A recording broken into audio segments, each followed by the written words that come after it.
Assalamualaikum warahmatullahi wabarakatuh. Kami dari kelompok Land Reform dan peraturan-peraturannya di Indonesia yang beranggotakan saya sendiri dengan NIM belakang 0084 dan rekan saya Irfan Rauf dengan NIM belakang 001. Langsung saja ke materinya, yaitu pengertian Land Reform secara harfiah dan dalam berasal dari bahasa Inggris itu terdiri dari kata land yang berarti tanah dan reform itu perombakan. Nah, oleh karena itu land reform secara sederhana dapat dijadikan sebagai perombakan tanah. Akan tetapi dalam konsep land reform yang artinya tidak hanya perombakan tanah atau perombakan struktur penguasaan tanah, melainkan perombakan terhadap hubungan manusia dengan tanah, hubungan manusia dengan manusia yang berkenaan dengan tanah guna meningkatkan penghasilan petani, dan perombakan ini sifatnya mendasar. Sedangkan istilah reform sudah jelas menunjukkan kepada perombakan, mengubah atau membentuk kembali sesuatu untuk menuju perbaikan. Dengan demikian, land reform berkaitan dengan perubahan struktur secara institusional yang mengatur hubungan manusia dengan tanah. Pengertian yang lain, land reform berarti mengubah dan menyusun kembali tatanan dan prosedur-prosedur dalam usaha untuk membuat sistem penguasaan tanah itu konsisten dengan persyaratan-persyaratan secara keseluruhan dari pembangunan ekonomi. Selanjutnya yaitu tujuan land reform.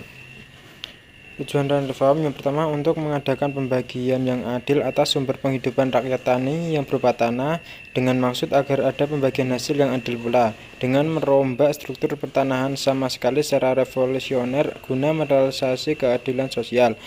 Dan selanjutnya untuk melaksanakan prinsip tanah untuk tani agar tidak terjadi lagi tanah sebagai objek spekulasi dan objek, maksudnya alat pemerasan, untuk memperkuat dan memperluas hak milik atas tanah bagi setiap warga negara Indonesia, baik laki-laki maupun wanita, yang berfungsi sosial, suatu pengakuan dan pelindungan terhadap privat basic, yaitu hak milik sebagai hak yang terkuat, bersifat perseorangan dan turun-temurun tetapi fungsi sosial. Selanjutnya yaitu untuk mengakhiri sistem tuan tanah dan menghapuskan pemilikan dan penguasaan tanah secara besar-besaran dengan tak terbatas, dengan menyelenggarakan batas maksimum dan batas minimum untuk tiap keluarga. Sebagai kepala keluarga dapat seorang laki-laki ataupun wanita. Dengan demikian mengikis pula sistem liberalisme dan kapitalisme atas tanah dan memberikan pelindungan terhadap golongan yang ekonomi lemah. Dan selanjutnya untuk mempertinggi produksi nasional dan mendorong terselenggaranya pertanian yang intensif secara gotong royong dalam bentuk koperasi dan bentuk gotong royong lainnya, untuk mencapai kesejahteraan yang merata dan adil dibarengi dengan sistem perkreditan yang khusus ditujukan kepada golongan tani. Dan yang terakhir, untuk mempertinggi penghasilan dan taraf hidup petani penggarap tanah sebagai landasan atau prasyaratan untuk menyelenggarakan pembangunan ekonomi menuju masyarakat yang adil dan makmur berdasarkan Pancasila. Untuk mencapai tujuan dimaksud dilakukan dengan mengadakan pembagian yang adil atau sumber kehidupan rakyat tani yang berupa tanah, dan pembagian hasil yang adil pula melaksanakan prinsip tanah untuk petani yang mengakhiri sistem tuan tanah dan diperlindungkan terhadap ekonomi lemah. Yang terakhir adalah dasar hukum dari land reform yang ada di Indonesia.